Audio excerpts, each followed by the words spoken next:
प्रिय विद्यार्थियों, Hindi online classes में आप सभी का स्वागत है। कक्षा प्रारंभ करने से पूर्व एक आवश्यक सूचना मैं आप सभी विद्यार्थियों को देना चाहूँगा कि फ्यूचरिस्टिक स्टडी नाम से जो है गूगल प्ले स्टोर में आपको एक एप्लीकेशन मिलेगी जिसका नाम फ्यूचरिस्टिक स्टडीज़ है। इसमें विशेष रूप से फिजिक्स के जो विद्यार्थी हैं उनके लिए ये एप्लीकेशन जो है बहुत ही सुविधाजनक है। इसमें आप IIT, JEE, NEET, air force, 12th RBC दोनों मीडियम, हिंदी मीडियम और अंग्रेज़ी मीडियम, 12th सीबीएसई इसमें भी दोनों मीडियम, हिंदी मीडियम और अंग्रेज़ी माध्यम के लिए जो है केवल फिजिक्स की क्लासेस जो हैं वो आपको उपलब्ध होगी।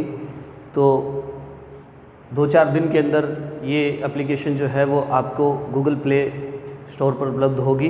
तो आप ज़्यादा से ज़्यादा इसमें लाइक करें, शेयर करें और इसको देखें और इसका जो है वो ज़्यादा से ज़्यादा फ़ायदा उठाएं। तो आज की कक्षा हम प्रारंभ करते हैं।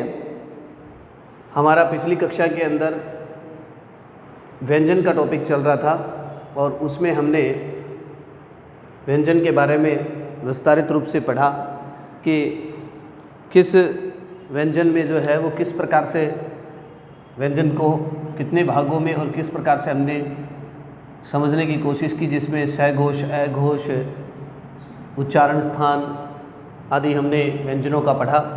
और उसमें हमारा जो व्यंजन का जो थोड़ा सा टॉपिक रह गया था उसके बारे में आज हम चर्चा करते हैं, जिसमें पहला है हमारा अल्प प्राण, महाप्राण। अल्प प्राण और महाप्राण। देखिए, अल्प प्राण जिसमें प्राण वायु कम लगे, अर्थात जिस वर्ण का जब हम उच्चारण करते हैं तो वर्ण के उच्चारण के समय लगने वाली जो वायु है उसमें अगर उच्चारण में कम वायु लगती है, कम प्राण लगते हैं तो वो तो अल्प प्राण होता है। और जिस व्यंजन के उच्चारण में वायु अधिक लगती है तो उसे महाप्राण कहा जाता है। तो अल्प प्राण जो है वो कुल 19 व्यंजन जो होते हैं वो अल्प प्राण होते हैं। और प्रत्येक वर्ग का समझने के तौर पर अगर हम देखें तो प्रत्येक वर्ग का पहला, तीसरा और पांचवा 135 से हम याद रख सकते हैं। 135 अल्प प्राण, 24 महाप्राण। अब 135 का मतलब यहाँ ये हो गया कि प्रत्येक वर्ग का पहला, तीसरा और पांचवा। अब देखिए कैसे, जैसे कै वर्ग है, कै, ख, ग, घ, अंग। अब जैसे ये कै वर्ग है, अब कै वर्ग के अंदर 5 वर्ण हैं।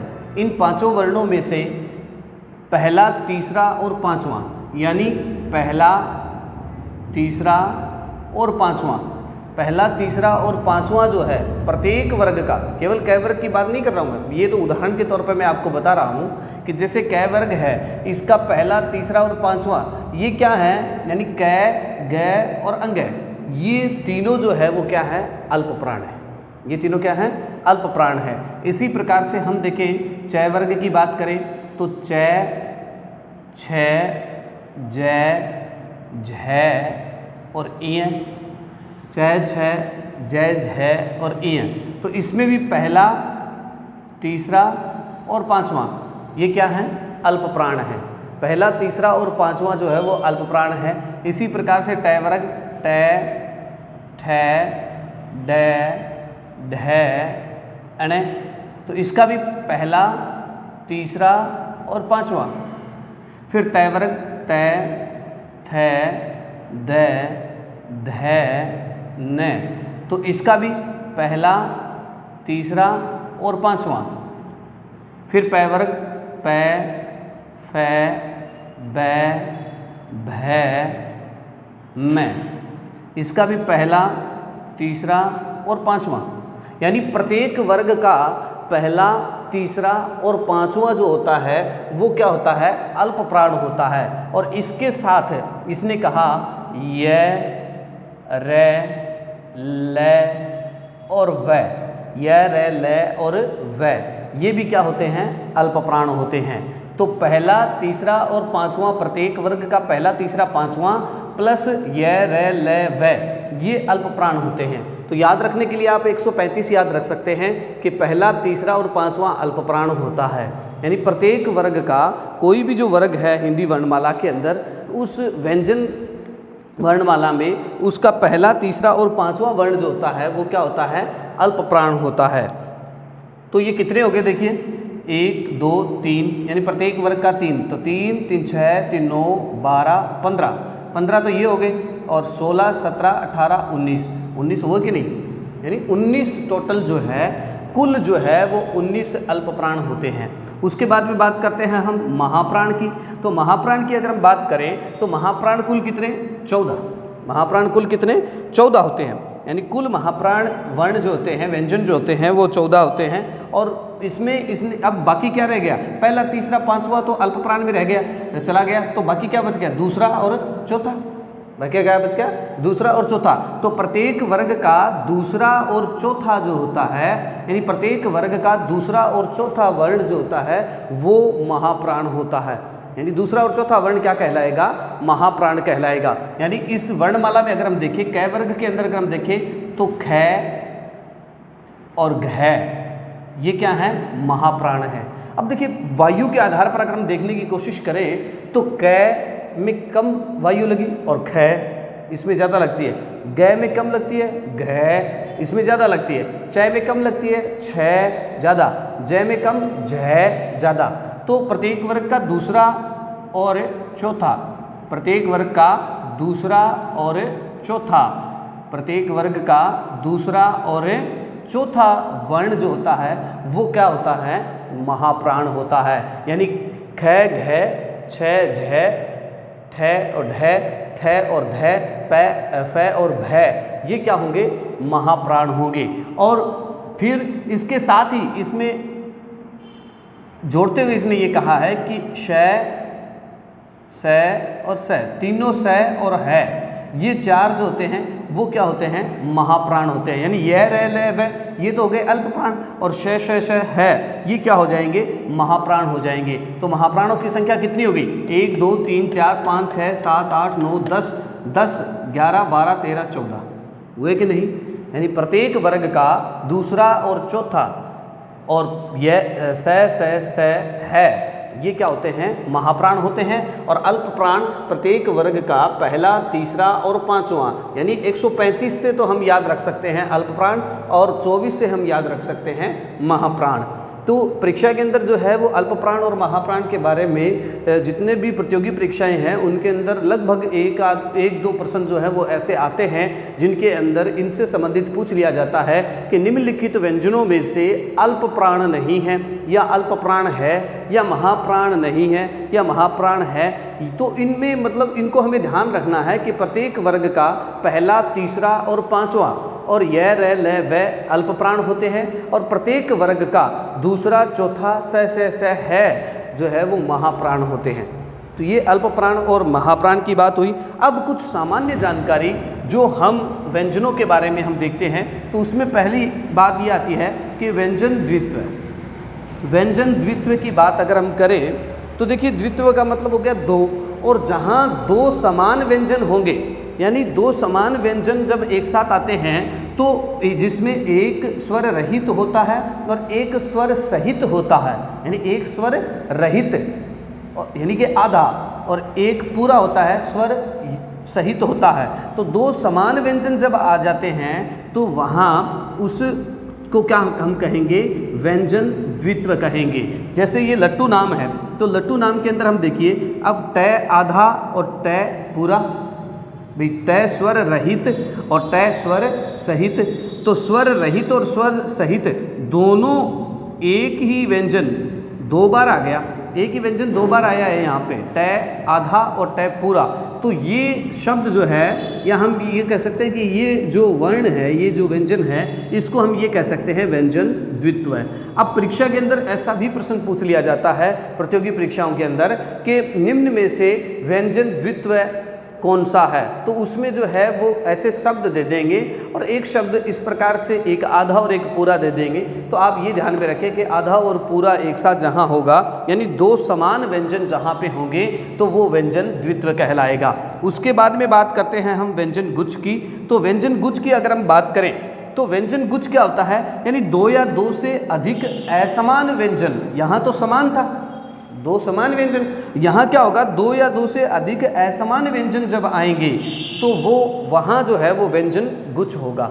यानी दो असमान व्यंजन आ जाएंगे तो वहाँ क्या होगा, व्यंजन गुच्छ होगा। जैसे मैं लिख दूँ अच्छा, मैंने क्या नाम लिखा, अच्छा लिख दिया। अब अच्छा लिखा तो इसमें च और छ और छ आ गया। छ स्वर रहित है और छ स्वर सहित है, यानी ये आधा है और ये पूरा है। तो ये असमान है भाई, दो बार तो आ गया ये, लेकिन असमान है। छ अलग है, छ अलग है। यहाँ लट्टू में ट और ट ही आया था, लेकिन यहाँ दोनों क्या है, असमान है। और असमान है इस कारण से इसको हम क्या कहेंगे, व्यंजन गुच्छ कहेंगे। इसको हम क्या कहेंगे, व्यंजन गुच्छ कहेंगे। और इसको हम क्या कहेंगे, व्यंजन द्वित्व कहेंगे। यानी ये तो व्यंजन द्वित्व हो गया और ये हो गया व्यंजन गुच्छ हो गया।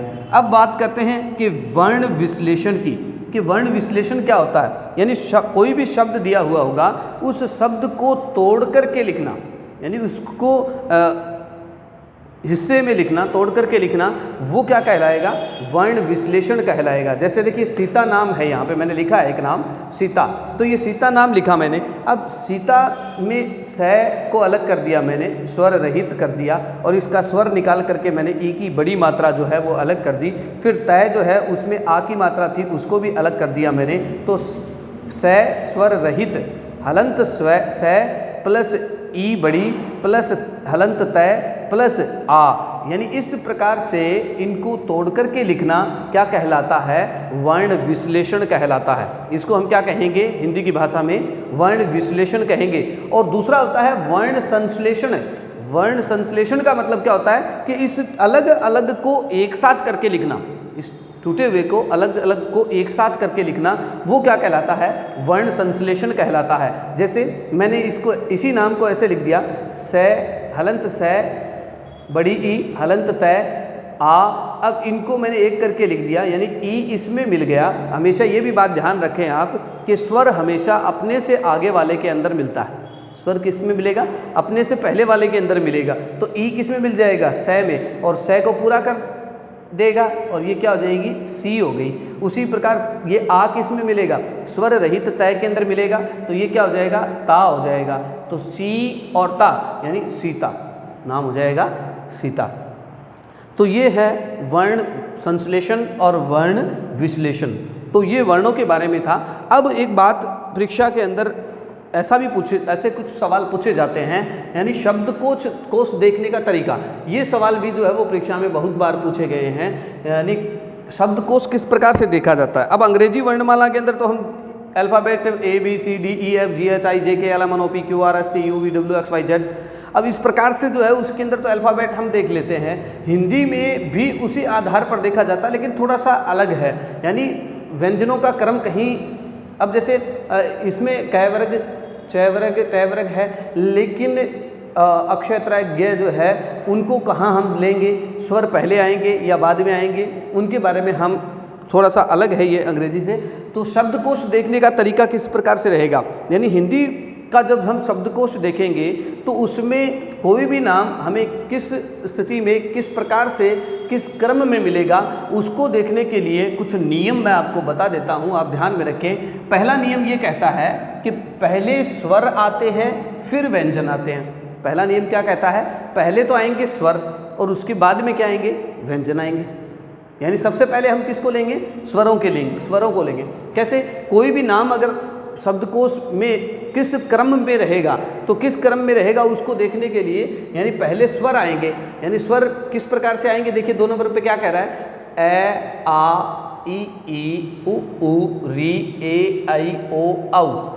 ये क्रम जो है वो स्वरों का रहेगा। लेकिन इनसे भी पहले, यानी ये स्वर हो गए 11, लेकिन इनसे भी पहले जो स्वरों में शामिल नहीं हैं और हम पढ़ते हैं उनको पहले लिया जाएगा। यानी सबसे पहले अगर हिंदी शब्दकोश में नाम मिलेगा तो वो मिलेगा अंग से, नाम मिलेगा अंग से, ठीक है। और उसके बाद चंद्र बिंदु अंग,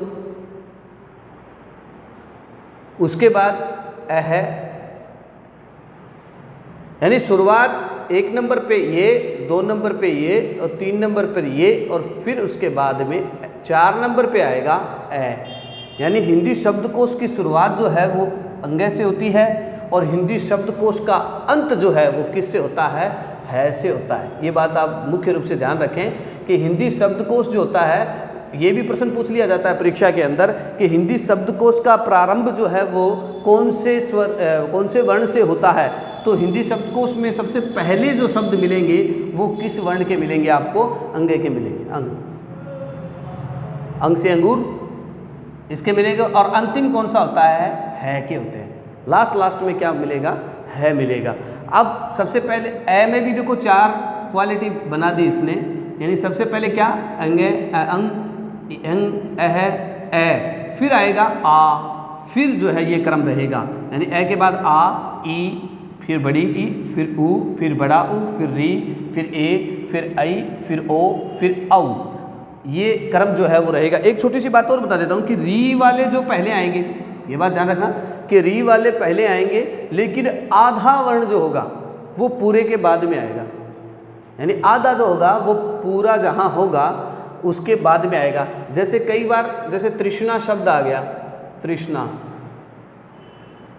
अब तृष्णा शब्द आ गया तो यहाँ तृष्णा में री है, न कि आधा रे है। समझ में आ रही बात? तो ये री जो है ये पहले आएगी, इसको प्राथमिकता हम पहले देंगे। और इसकी अपेक्षा अगर हम तय से ही अगर त्याग करेंगे, त्याग को पढ़ेंगे, तो ये आधा तय जो है वो पूरे तय के बाद आएगा। यानी आधा तय जो है वो कहाँ आएगा? पूरे तय के बाद आएगा। और पूरा तय भी कहाँ? जब स्वर पूरे हो जाएंगे। यानी ओ की मात्रा जब खत्म हो जाएगी ना, यानी तऊ जो हो जाएगा कंप्लीट, उसके बाद में आधा तय आएगा। यानी पहले नहीं आएगा ये। तो इसमें क्रम समझ में आ गया? आपके बात समझ में आई क्या? सबसे पहले अंग, फिर अह, ए, आ, ई, ऊ, री, ए, ऐ, ओ, औ, ये होगा। उसके बाद में व्यंजन आएंगे। यानी ये औ जो है स्वर जहाँ पूरा हो जाएगा उसके बाद में व्यंजन की शुरुआत होगी। और व्यंजनों का क्रम किस प्रकार से रहेगा? सबसे पहले आएगा व्यंजनों में क। सबसे पहले क्या आएगा? क आएगा। अब क में भी मात्रा कैसे रहेगी? तो देखिए क में भी स्वर को साथ में लेंगे तो 1 नंबर पे ये आएगा। यानी क के ऊपर अगर अनुस्वार लगा हुआ है तो वो सबसे पहले आएगा। फिर उसके बाद में क, फिर कह, और उसके बाद में आएगा क, फिर का, फिर छोटी की, फिर बड़ी की, फिर छोटा कु, फिर बड़ा कु, और उसके बाद क्री,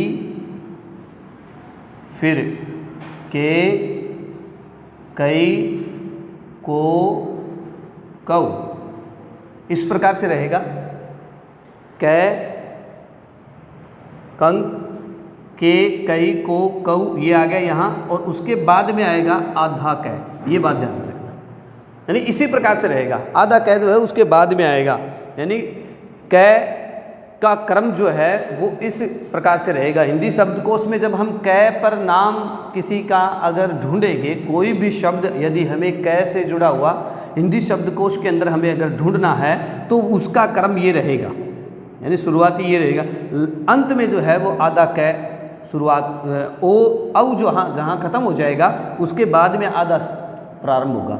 और उसके बाद अब देखिए अगर हम अक्षय की बात स्थिति देखिए, क्षय की स्थिति अगर हम देखते हैं तो ये य र ल व श स है, फिर है के बाद में अक्षय त्रय ज्ञ आता है। लेकिन यहाँ हिंदी शब्दकोश के अंदर जब हम क्षमा नाम को ढूंढेंगे, यानी क्षमा को ढूंढेंगे तो ये हमें अंतिम में नहीं मिलेगा, बल्कि कै का जहाँ अंत होता है यानी कऊ जहाँ खत्म होगा उसके बाद में तुरंत जो है वो हमें क्षय वाले शब्द मिलेंगे।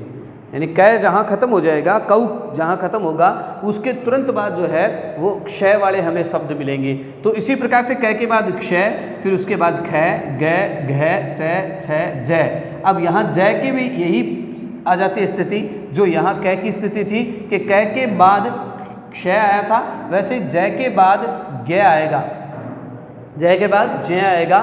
क्यों आएगा? क्योंकि ये संयुक्त व्यंजन है। ये क्या है? संयुक्त व्यंजन है। और इनमें जो है वो ये आधे हैं, कै आधा है इसमें जय आधा है, तो इस वजह से ये इनके बाद ही आएंगे। हालांकि इनकी वस्तु स्थिति अगर हम वास्तविक स्थिति को अगर ध्यान दें तो ये अंत में आते हैं, यानी हिंदी वर्णमाला के अंदर इनको अंत में शामिल किया गया है। संयुक्त वर्ण है, ये संयुक्त वर्ण है। हमने ये पूर्व में पढ़ लिया है संयुक्त वर्णों के बारे में, तो ये संयुक्त वर्ण है। लेकिन हम इनको जब शब्दकोश के अंदर देखेंगे तो ये जिनसे बने हैं वहीं उनके साथ ही आएंगे। जैसे कै है तो वो अक्षय जो है वो कै के योग से बना है, कै हलंत होता है इसमें। और जैसा कि मैंने यहाँ बताया कि आधे जो है वो कऊ के बाद आएंगे, यानी औ की मात्रा जहाँ खत्म होगी उसके बाद में आएंगे, तो ये आधा जो है वो वहाँ से प्रारंभ हो जाता है। तो जय के बाद जय आएगा, फिर झय, फिर तय, ठय, ढय, ढय और तय। और तय के बाद यही स्थिति यहाँ बन जाती है। तय के बाद में त्रय आएगा, तय के बाद में थ नहीं आएगा। देखिए तय के बाद में यहाँ अगर वर्णमाला में देखें तो तय के बाद थ आ रहा है, लेकिन यहाँ ये क्या आएगा? क्योंकि ये तय त्रय जो है वो हलंत तय और रय के योग से बना है, तो आधा तय है, इसलिए आधा ये यहाँ जहाँ तऊ खत्म होगा, तऊ खत्म होने के बाद में त्रय आएगा। फिर उसके बाद में थ, द, ध, न, प, फ, ब, भ, म, फिर य, र, ल, व, श। अब इस श शंकर वाले श के बाद श्रेय आएगा, इसके बाद श्रेय आएगा, उसके बाद स और है अंतिम रहेगा। यानी शुरुआत तो किससे होगी? शब्दकोश की अंग से होगी, और अंत शब्दकोश का किससे होगा? है से होगा। तो ये शब्दकोश देखने का तरीका था। और देखिए जो मैंने ये लिखा है अंगय, इय, यहाँ अंगय, इय, अणय, तो इनसे जो है कोई नाम जो है वो प्रारंभ नहीं होता है, इस वजह से ये इसमें नहीं होंगे। और कुछ उत्क्षिप्त व्यंजन है जैसे अड़य है, ढय है, तो इनसे भी नहीं होता है, इसलिए इसको भी नहीं माना जाएगा। अब इसको समझने के तौर पर हम देखते हैं, जैसे मैंने ये नाम लिखे कुछ, कंघा, कमल, केश, कक्षा, कांच। यानी परीक्षा के अंदर ऐसे दे देगा कुछ नाम हमें कि इनका सही क्रम लिखिए, इनका सही क्रम लिखिए। शब्दकोश में इनका सही क्रम क्या रहेगा? कंघा, कमल, केश, कक्षा, कांच, इनका शब्दकोश में सही क्रम क्या रहेगा? तो कंघा जो है वो सबसे पहले आएगा। क्यों आएगा? तो देखिए मैंने जैसे कहा कि अंग जो है वो सबसे पहले आएगा, तो कै जब प्रारंभ होगा तो कै के अंदर क्या आएगा? सबसे पहले कंग आएगा पहले, तो कंगा सबसे पहले। एक नंबर पे क्या रहेगा? कंगा रहेगा। फिर कक्षा रहेगा। क्यों रहेगा? क्योंकि कै की जब बात आएगी तो कै कहाँ गया? हाँ, कै जो है कै, कंग कह के बाद कै आएगा, और फिर ये कै आ गया इसमें, इनके बाद में सीधा आ गया कै। फिर उसके बाद कमल आएगा, फिर उसके बाद काच आएगा, और फिर आएगा केश। इसमें आ की मात्रा आ गई, इसमें ए की मात्रा आ गई। तो इसका क्रम जो है वो ये रहेगा, कंगा, कक्षा, कमल, कांच और केश। इसी प्रकार से जैसे ये नाम लिखा मैंने, अंगना, अमर, इच्छा, अंगना, आँख, आम। अब इसमें क्रम क्या रहेगा? तो अंग पहले आएगा, फिर उसके बाद में ये आएगा 2 नंबर पे, यानी पहले ये देखिए ये यहाँ लिख रखा है मैंने, अंग, फिर उसके बाद चंद्र बिंदु वाला, तो ये सबसे पहले आएगा, फिर उसके बाद में ये आएगा, फिर अमर आएगा, फिर आँख आएगा, और फिर आम आएगा, और इच्छा जो है वो सबसे अंत में आएगा। तो अंगना, अमर, इच्छा, अंगना, आँख, आम का क्रम जो है वो सही शब्दकोश में क्या रहेगा? अंगना, अंगना, अमर, आँख, आम, इच्छा, ये जो है वो शब्दकोश में इसका तरीका रहेगा। तो इस प्रकार से जो है हम शब्दकोश को देखेंगे, ये शब्दकोश को देखने का तरीका है। तो इस प्रकार से हमारा व्यंजन का जो टॉपिक है वो पूरा होता है। अगली कक्षा के अंदर हम एक नए टॉपिक के साथ मिलेंगे। धन्यवाद।